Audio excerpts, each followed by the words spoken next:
How do you try to contain Tina? She's playing so well the whole season, let's say.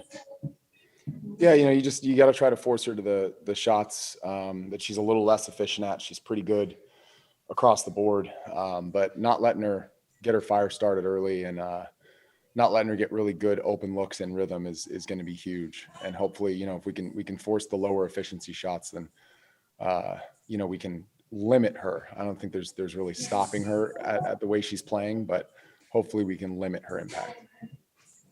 Thanks, Coach. Jackie Powell. Hey, Coach. Good to see you. Good afternoon. I'm curious if you could explain to us what you believe Reshonda Gray did to earn your trust to be able to earn a spot on the roster for the rest of the season. I think she made it pretty clear. She always plays extremely hard. There's a consistency in her level of effort and energy that our team really needs. She's a veteran presence in that regard.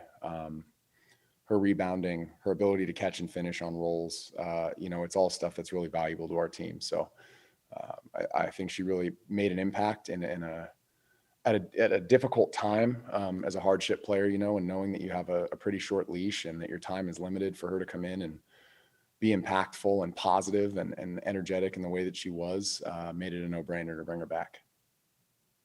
Brilliant. And to follow up, today's game is interesting for many reasons, but for fans, it could be a referendum on the new look Liberty. So with Tina Charles back, who represents who this team was in the past, how much more significant, will this win be to continue to build trust with fans that are getting used to this new group?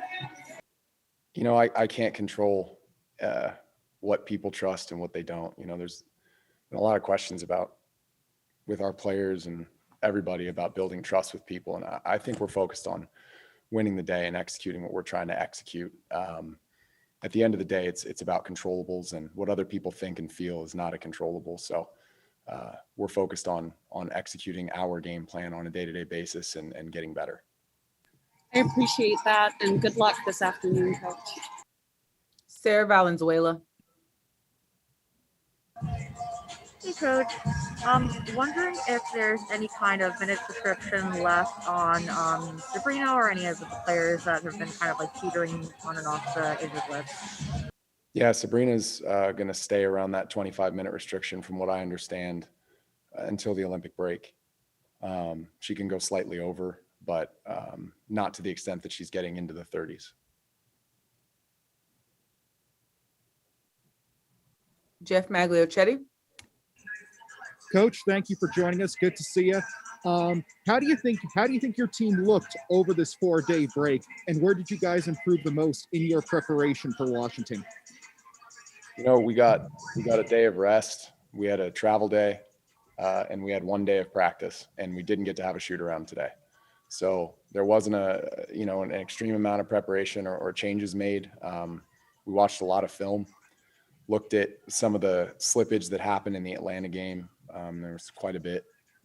And, yesterday tried to get back after it, and we're still a little banged up. And so, unfortunately, practice time is it's limited because of the nature of the schedule and, some unfortunate injuries. And what can you tell us about whatever you're comfortable with, of course, about the status of Beck Allen after sitting out the past 2 games? I think it's unlikely you'll see Beck tonight. Appreciate your time and insight. Thank you, Coach. Good luck out there. Got it. Kareem Copeland. Hey, Walt, thanks for the time. I have kind of an overall question about the league. So much parity between about 3 and 11 this year in the standings. I'm just curious. I know there's been, whether it's from injuries or people major players kind of showing up late or whatever. I'm just curious, from your perspective, what has influenced the parity around the league this year?